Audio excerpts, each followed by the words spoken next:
Suatu siang di Fakultas Dakwah dan Komunikasi, ada kita. Halo, aku Mutiara Nuraini Alfaruk. Aku Nadia Kamila Putri Utami. Dan aku Najwa Sauna Azkia. Seusai mata kuliah Ulumul Hadis di ruangan U10 bersama Ibu Anggit Garnita, SAG Emsos.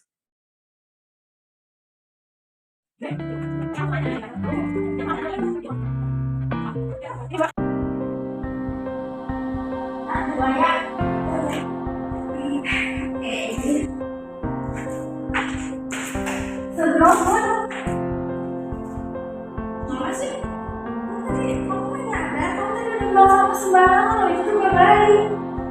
Mulai banget sih ya, buang sampah doang itu yang bersihin. Sama fungsi obek, kalau misalnya bersihin kain doang itu gak bisa.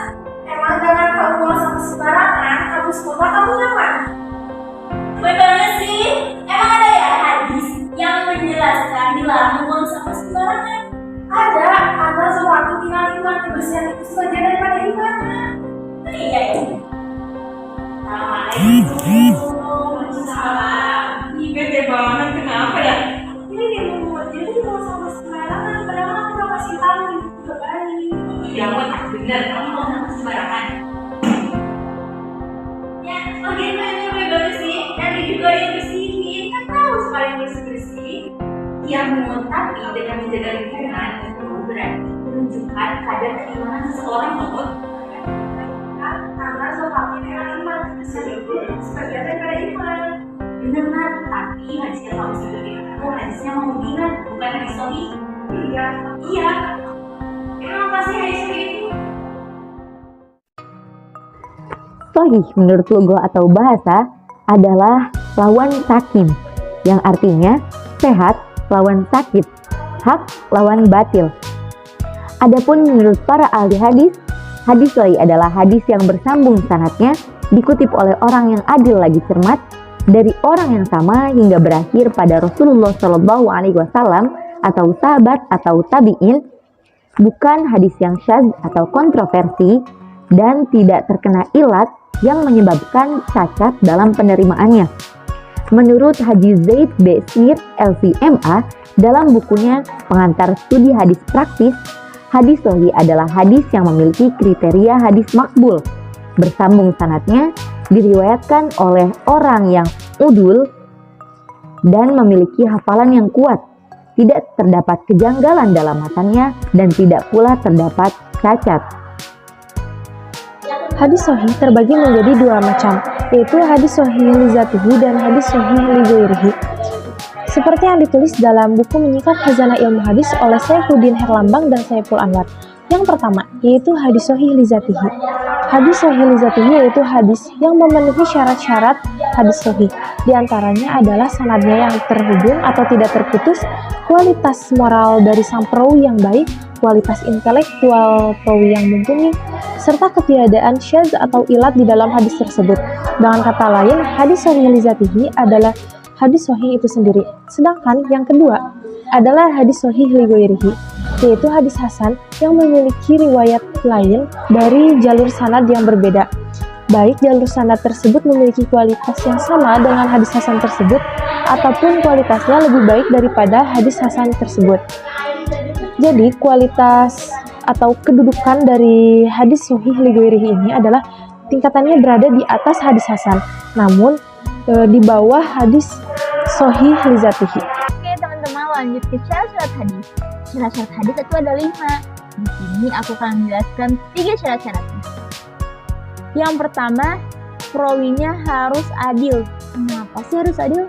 Menurut Ar-Razi, keadilan adalah tenaga jiwa yang mendorong untuk bertindak takwa, menjauhi dosa-dosa besar, menjauhi kebiasaan-kebiasaan melakukan dosa-dosa kecil, dan meninggalkan perbuatan-perbuatan mubah yang menodai muru'ah, seperti makan sambil berjalan, makan sambil berdiri, buang air kencing sembarangan, bergurau yang berlebihan, tertawa yang berlebihan. Menurut Syuhudi Ismail, kriteria-kriteria riwayat yang bersifat adil ada 4. Yang pertama beragama Islam tentunya, yang kedua harus mukallaf, yang ketiga melaksanakan ketentuan agama, dan yang keempat memelihara muru'ah. Dan yang kedua ada rawinya harus bersifat dobit. Apa sih dobit? Dobit adalah rawi yang bersangkutan dapat menguasai hadisnya dengan baik dengan hafalan yang kuat, mengungkapkannya kembali ketika meriwayatkannya. Contohnya nih teman-teman, kalau ada seseorang mempunyai ingatan yang kuat sejak menerima pesan tersebut sampai bisa menyampaikan pesan tersebut kepada orang lain tanpa ada lupa atau kesalahan dalam menyampaikannya. Kemudian kalau menyampaikannya itu terpaku atau berdasar dengan buku, itu disebut dengan dobit kitab. Kalau yang tadi, yang pertama yang tanpa kesalahan ketika menyampaikan, itu disebut dobit sodri. Rawi yang adil sekaligus dobit disebut sikot. Yang ketiga, sanadnya bersambung. Yang dimaksud dengan ketersambungan sanad adalah bahwa setiap rawi ketika meriwayatkan sebuah hadis itu tuh tersusun dari yang pertama hingga yang seterusnya. Untuk mengetahui bersambung atau tidaknya suatu sanad, biasanya ulama menempuh syaratnya atau penelitian. Yang pertama, mencatat semua nama rawi dalam sanad yang teliti. Jadi tidak akan ada salah karena dicatat gitu siapa saja yang meriwayatkannya, siapa saja sanad yang disandarkannya.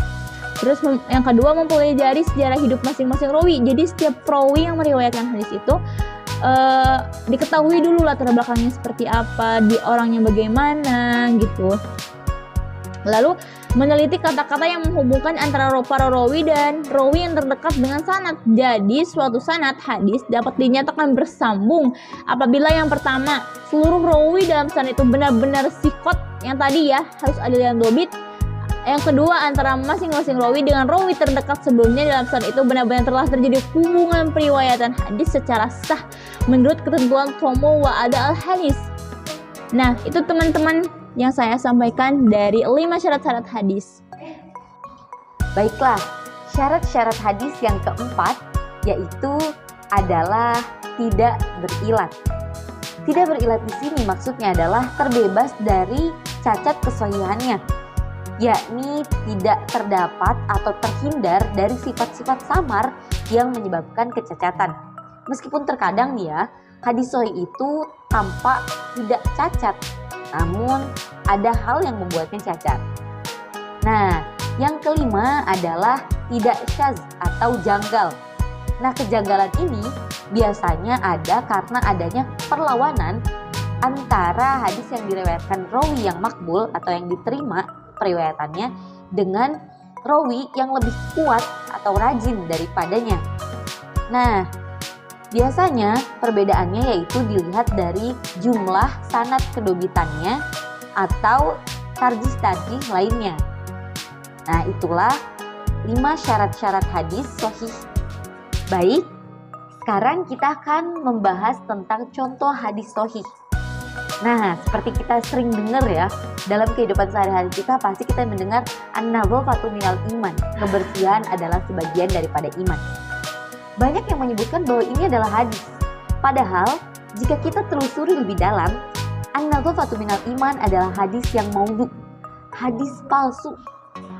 Adapun hadis sahihnya terdapat dalam hadis yang diriwayatkan oleh Imam Muslim yang berbunyi Haddatsana Ishaq bin Mansur, haddatsana Habban bin Hilal, haddatsana Aban, haddatsana Yahya anna Zaidan haddatsahu Aba Sallam an Abi Malikin al-Ash'ari qala Rasulullah sallallahu alaihi wasallam at-tuhuru syatrul iman walhamdulillahi tamla'ul mizan wa subhanallahi walhamdulillahi tamla'ani aw tamla'u ma bainas samawati wal ard wassalatu nurun wassadaqatu burhanun wassadru dhiyaun wal qur'anu hujjatun laka aw alaika kullun nas yaghdu fabayi'un nafsahu mu'tikuha aw mubiquha.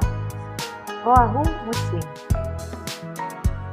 telah menceritakan kepada kami Ishaq bin Mansur, telah menceritakan kepada kami Haban bin Hilal, telah menceritakan kepada kami Aban telah menceritakan kepada kami Yahya bahwa Zaid telah menceritakan kepadanya, bahwa Abu Salam telah menceritakan kepadanya dari Abu Malik al-Ash'ari. Dia pun berkata, Rasulullah Shallallahu Alaihi Wasallam bersabda, bersuci adalah setengah dari iman. Alhamdulillah memenuhi timbangan. Subhanallah dan alhamdulillah keduanya memenuhi atau memenuhi ruang antara langit dan bumi. Sholat adalah cahaya, sedekah adalah petunjuk, kesabaran adalah sinar, dan Al-Quran adalah hujjah bagimu atau bumerang bagimu. Setiap manusia berangkat di pagi hari, maka ada yang menjual dirinya sehingga membebaskannya atau membinasakannya. Yuk, sebarkan hadis sahih untuk melanjutkan perjuangan.